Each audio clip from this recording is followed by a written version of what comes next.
Hello everyone. তো 26শে August ছিল আমার ভাইয়ের বার্থডে। এটা আগের বছর 2024-এর এইটা আমরা সেলিব্রেট করেছিলাম। তো ভিডিওটা আমার ফোনের গ্যালারিতে পড়েছিল। তো ফোনের গ্যালারি স্ক্রল করতে করতে পেয়েছিলাম, তাই ভাবলাম তোমাদের সাথে শেয়ার করি। তো আবারও বার্থডে চলে আসতে যায়। তো আমি ওকে প্রথমে আমরা না জানি ওর জন্য একটা ছোট্টখাটো একটা সেলিব্রেট করেছিলাম, যেটা আমি বাজার থেকে ওর জন্য মিষ্টি আর হচ্ছে কেক নিয়ে এসেছিলাম। আর এই কেকটা ছিল আমাদের এখানকার সোনাখালি বাজারে কেক গার্ডেন থেকে। কেকটা এত সুন্দর, প্রথমে ভাবতে পারিনি এটা বাটারস্কচ ফ্লেভারে। আর ফ্রিজে যেহেতু আগে থেকে রেখে দিয়েছিলাম, রাখতে বলেছিল, তার জন্য কেকটা আরও আইসক্রিম ফ্লেভার দিচ্ছিল। এত সুন্দর কেক তো পাবো বলে ভাবতে পারিনি হঠাৎ করে।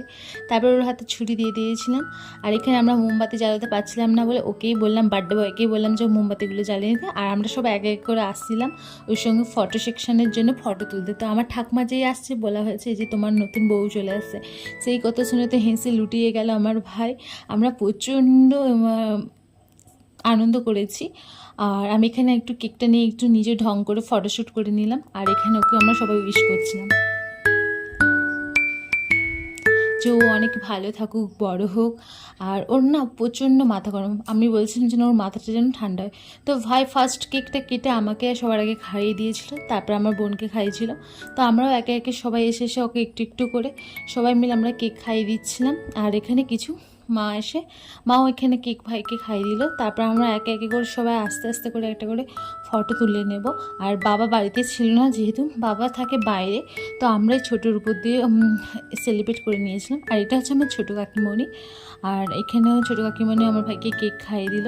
তারপর আমরা সবাই তিন ভাই বোন মিলে একটু কেক মাখামাখি করে নিলাম। এই যে দেখুন আমাকে কেমন আমি মাখিয়েছি বলে আমাকে আমার বোন মাখালো। তো আমরা এখানে খুব আনন্দ করছিলাম। আর হয়েছে এইগুলো হচ্ছে স্মৃতি হিসেবে রয়ে যাবে। যখন বয়স বাড়বে তখন এগুলো একটা স্মৃতির খাতে জমে থাকবে। যখন এগুলো আগেকার যখন এই ভিডিওগুলো দেখবো খুব মনে পড়বে আর খুব আনন্দ হতে থাকবে। বয়স দিন দিন বাড়তেই থাকবে, কিন্তু এই স্মৃতিগুলো ভোলার নয়। আর ভাইয়ের জন্য এখানে বেশি কিছু হচ্ছিল না। এখানে হচ্ছিলো ফ্রায়েড রাইস আর চানা মশলা, আর ভাইয়ের জন্য একটু পায়েস আর মিষ্টি ছিল। আর ভাইকে তো এখানে খেতে দিয়ে দিল আমার ছোটো বোন। আর মা এখানে একটু ভাইকে পায়েস খাইয়ে দিচ্ছে। তারপরে হচ্ছে ও মিষ্টিও খাইয়ে দিল। তারপর আমি ভাইকে বলেছিলাম রান্নাবান্না কেমন হয়েছে। ভাই তো বলেছিল একদম ফাটাফাটি।